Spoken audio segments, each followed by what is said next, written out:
They said watch your back around jealous women. But when Marcus's new wife cornered me at that gala, calling me washed up in front of Manhattan's elite, I just smiled. Because what she didn't know was that the man about to take the stage, the tech billionaire everyone was waiting to see, had my lipstick in his pocket. Some humiliations have a way of flipping on the person who started them. If you've ever been written off and came back stronger, you need to hear this. Hit that subscribe button because the twist in this story will have you screaming at your screen. My name is Simone Carter, and 10 months ago, I became invisible. That's what happens when you're a 44-year-old black woman and your billionaire ex-husband replaces you with a 26-year-old influencer who thinks cryptocurrency is a personality trait. I went from being Mrs. Marcus Thornton, the woman who stood beside him when he was just a struggling software engineer with a dream, to being that woman. You know the one. The starter wife. The before picture. The cautionary tale other wives whisper about at brunch. Marcus and I were together for 17 years, married for 14 of them. I met him when he was living in a studio apartment in Brooklyn, surviving on pizza and Red Bull, coding 18 hours a day trying to build something that mattered. I was working in finance then, pulling in a decent salary, and I believed in him when venture capitalists were slamming doors in his face. I paid our rent for 3 years. I networked at events I had no business being at, connecting him with investors. I sat through pitch meetings giving him the nod when his confidence wavered, the subtle shake of my head when he was about to accept a bad deal. When his app finally took off, when TechCrunch called him the next big thing, when the money started flowing in amounts that made my head spin, I was right there. His partner. His confidant. The woman who knew every fear, every insecurity, every middle-of-the-night panic attack about whether he was good enough. Then came Sienna. Instagram model, lifestyle influencer, 2.3 million followers who hung on her every word about green juice and manifestation and living your best life. She slid into his DMs with some question about his app, and suddenly Marcus was working late again. Taking calls in the other room. Smiling at his phone like a teenager. I knew. God, I knew before he probably even admitted it to himself. There's a particular kind of knowledge that settles in your bones when you're being replaced. It tastes like metal and feels like falling. He asked for the divorce on our 14th wedding anniversary. Had the nerve to do it over dinner at the restaurant where he'd proposed, like the location would somehow soften the blow. I'm not happy anymore, Simone. I need to explore who I am outside of this marriage. We've grown apart. All the greatest hits of a man who's already got one foot out the door and a 26-year-old waiting in a penthouse he thinks you don't know about. Here's what I did. I said okay. Just like that. Okay. I watched his face cycle through confusion, relief, suspicion. He'd expected tears, maybe begging. He'd probably practiced his speech about how he'd always care about me, how I'd be taken care of financially. But I just took a sip of my wine, set down my napkin, and said we should get separate attorneys. The thing about being a black woman who grew up in Detroit with a single mother and 3 sisters is you learn early that your tears are not currency. Nobody's coming to save you. You save yourself. So while Marcus was busy playing house with Sienna, posting couple photos that made my friends send me sad face emojis, I was meeting with the most ruthless divorce attorney in New York. While he was deleting messages and thinking he was slick, I was taking screenshots of every asset, every offshore account, every investment property he'd conveniently forgotten to mention. And while he thought I was falling apart, crying into my pillow, losing weight from heartbreak, I was actually working out with a trainer, seeing a therapist who helped me remember who I was before I became someone's wife, and planning my next move with the precision of a chess grandmaster. The divorce took 7 months. I got a settlement that made Marcus's attorney choke on his overpriced coffee. I got the brownstone in Brooklyn that I'd found and renovated while Marcus was too busy coding to care about real estate. I got stock options that he'd signed over years ago when the company was worth nothing. And I walked away with my dignity intact and a plan. I'd always been good with people, good at reading a room, understanding what people needed before they knew it themselves. It's why Marcus's investors had trusted him. I'd made them feel seen. So I started my own consulting firm, helping tech startups with investor relations and strategic partnerships. Within 6 months, I had clients that included 2 unicorn companies and a venture capital firm that managed $3 billion in assets. Turned out, I didn't need Marcus's name to open doors. I just needed to stop standing in his shadow. But nobody knew about Damien. Damien Cross. Self-made billionaire. Started a fintech company that revolutionized mobile banking. Forbes 40 under 40. Handsome in that way that makes you forget your own name. Salt and pepper beard, dark skin, eyes that looked at you like you were the only person in the world. I met him 4 months before Marcus asked for the divorce. I was speaking at a tech conference in San Francisco on a panel about diversity in venture capital. Damien was in the audience. Afterward, he approached me, told me my insights on market gaps were the smartest thing he'd heard all day. We talked for 2 hours in the hotel bar. Then he asked for my number. I told him I was married. He said he respected that, but he'd like to stay in touch professionally if I was open to it. We emailed.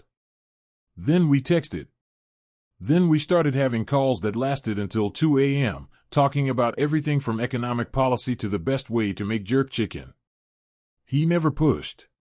He just existed in my life like this bright spot I didn't know I needed. When I told him Marcus had asked for a divorce, he was quiet for a long moment. Then he said, his loss is going to be someone else's blessing. I hope that someone gets to be me. We started dating officially 2 months after my divorce was final. But we kept it private. Damien was about to take his company public, and I was building my business. We didn't need the noise.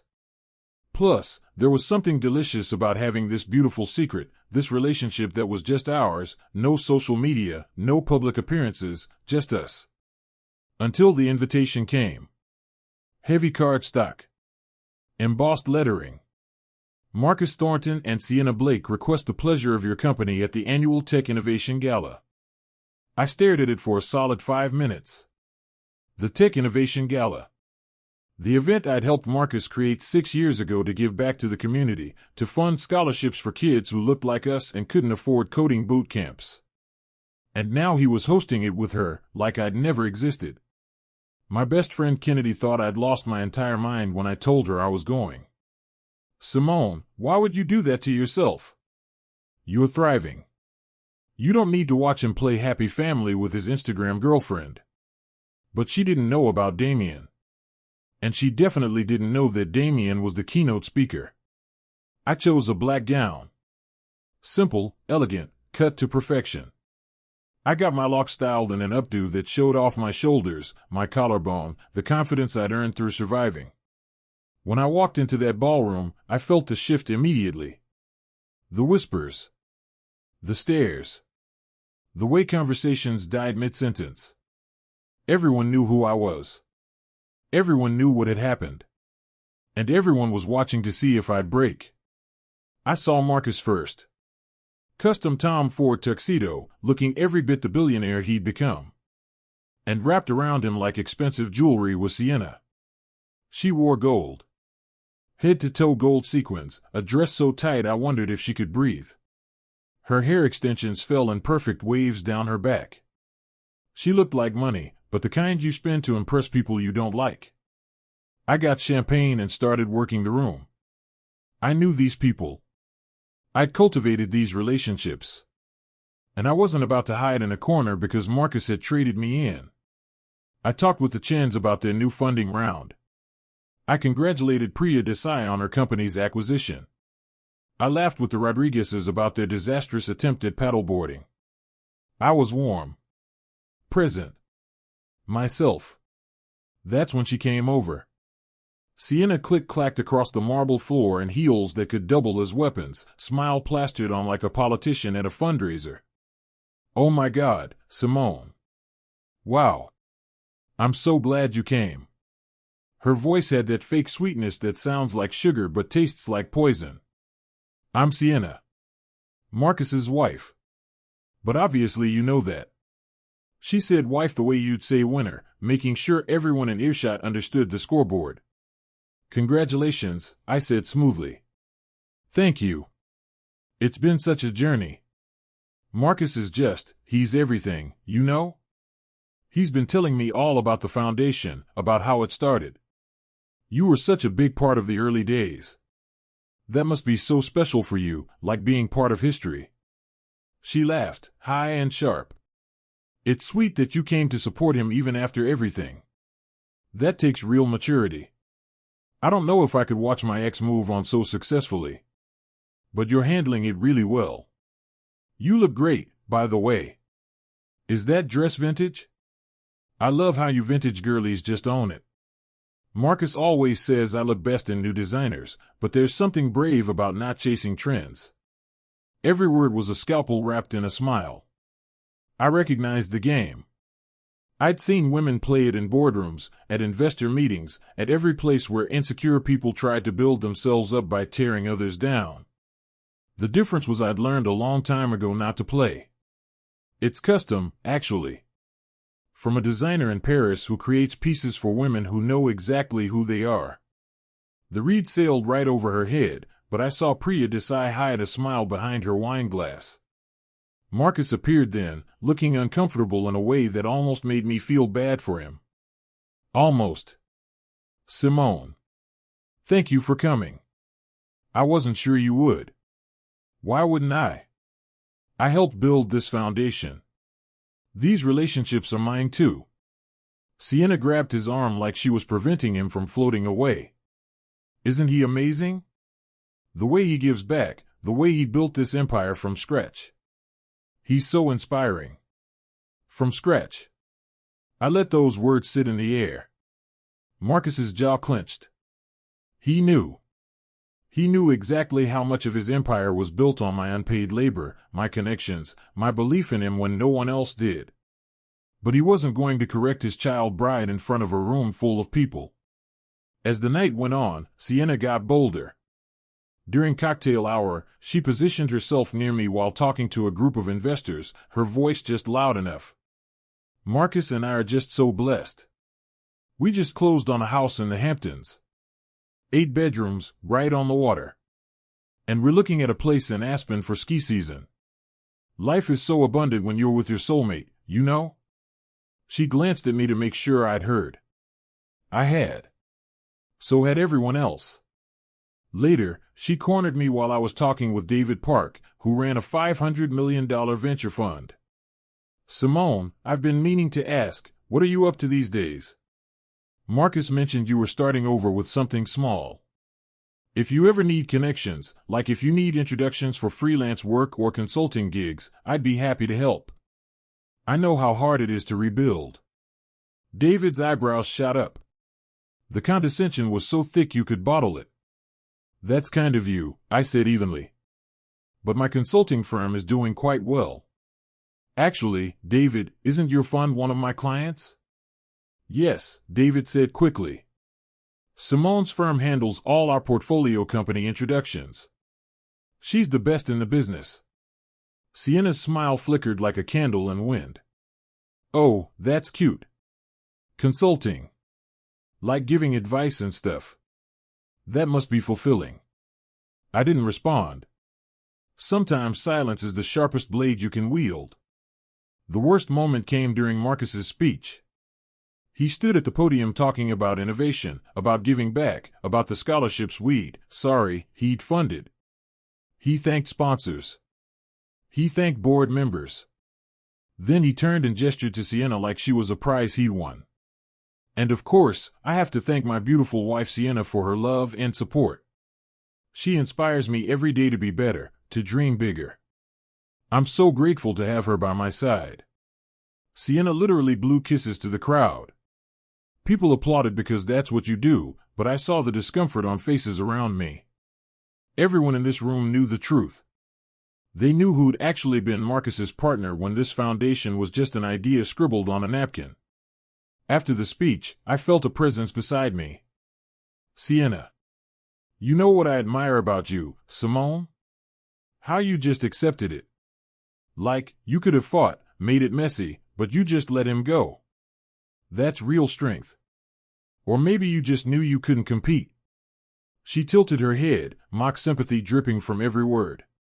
I mean, it must be hard watching someone else live your old life.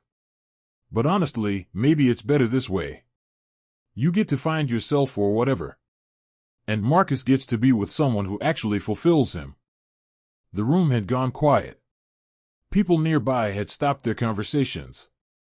Sienna had finally said the quiet part loud, and there was no pretending anymore. Before I could respond, I heard it. The shift in energy. The collective intake of breath. I turned toward the entrance, and my heart did a flip. Damien had arrived. Damien Cross didn't walk into rooms. He commanded them. Security flanked him discreetly. He wore a charcoal suit that probably cost more than Sienna's car, and his presence filled the space in a way that had nothing to do with ego and everything to do with earned authority. Marcus practically sprinted across the floor, Sienna tottering behind him in those ridiculous heels. I watched Marcus extend his hand, watched Sienna turn on her megawatt smile and start talking rapidly, probably dropping every tech name she'd memorized from Google. But Damien barely glanced at them. His eyes scanned the room until they found mine. And the smile that broke across his face made my chest warm. He excused himself from Marcus and Sienna mid-sentence and walked directly to me. The crowd parted. "Darling," he said, loud enough for nearby guests to hear, and kissed my cheek with the familiarity of someone who'd done it 1,000 times. "I'm so sorry I'm late. That press conference ran long." He kept his hand on the small of my back, that intimate gesture that says everything without saying anything. "You look absolutely stunning. Though you always do. Are you still good for dinner after this? I made us reservations at Daniel." The room had gone completely silent. I could feel Sienna's stare burning into my skin. "Perfect," I said, smiling up at him. "I'm looking forward to it." 6 months together and I'm still not used to sharing you with these events, he said, adjusting his watch. "Though I understand why you wanted to be here. You built this foundation from the ground up. That should be acknowledged." The gasps rippled through the crowd like a wave. 6 months. The math was immediate. The divorce had been final 10 months ago. Anyone paying attention knew Marcus and I had separated at least 6 months before that. Which meant Sienna materialized at my elbow, her spray tan looking suddenly orange under the lights. You were seeing someone during your marriage." I turned to her slowly. Let her see everything I'd been hiding all night. Not anger. Not pain. Just cold, clear truth. "My marriage was over long before the paperwork, sweetheart. Some of us just move in silence." Marcus pushed through the crowd, his face a mix of shock and something that looked like devastation. "Simone, we need to talk. Privately." Damien's hand tightened slightly on my waist. Protective but not controlling. "I don't think there's anything left to say, Marcus. You were with him while we were still married." His voice cracked. "I was planning my exit while you were planning your affair. I knew about Sienna for over a year before you asked for the divorce, Marcus. I knew about the others before her too." He flinched. Sienna's mouth fell open. "You think you played me?" I continued, my voice steady. "Marcus, I let you think you won. I let you believe I was devastated, that I was lost without you, that you were upgrading. Because while you were distracted playing house with someone who thinks venture capital is a type of designer bag, I was documenting everything. Building my business. And falling in love with someone who sees me as an actual equal. Simone." He reached for my arm. Damien stepped slightly forward. Nothing aggressive. Just present. "I think the lady has made herself clear," Damien said quietly. Marcus dropped his hand. He looked at me like he was seeing me for the first time, understanding what he'd actually lost. Not just a wife. The architect of his success. "You let me think you were broken," he whispered. "You needed to believe that. I needed you to stop paying attention so I could leave on my terms." Sienna's voice rang out, shrill and desperate. "This is insane. You're all acting like she's some victim, but she lied. She manipulated everyone. She's not some saint. I turned to her and felt nothing but pity. Sienna, I'm going to give you advice you're too young and too insecure to take right now. But maybe one day you'll remember it. A woman who knows her worth doesn't need an audience. She doesn't need to tear down other women to feel secure. And she definitely doesn't need to perform this hard to convince everyone, including herself, that she's won something. I looked at the gold dress, the borrowed confidence, the desperation. Enjoy the houses and the jewelry. I hope they keep you warm when you figure out that a man who trades in his partner for a newer model will absolutely do it again. He's shown you exactly who he is. I just hope you're smarter than I was about how long you wait before you believe him. Her eyes filled with tears. For a second, I almost felt bad. Almost. Damien offered me his arm. Shall we? I took one last look around the ballroom. At the foundation I'd built. At the relationships I'd nurtured. At Marcus standing there like his entire world had just imploded. At Sienna, still clutching his arm like a lifeboat. The foundation does important work, I said to the room. I hope it continues to thrive. But I have somewhere else to be. As we walked toward the exit, my phone buzzed. A text from Kennedy.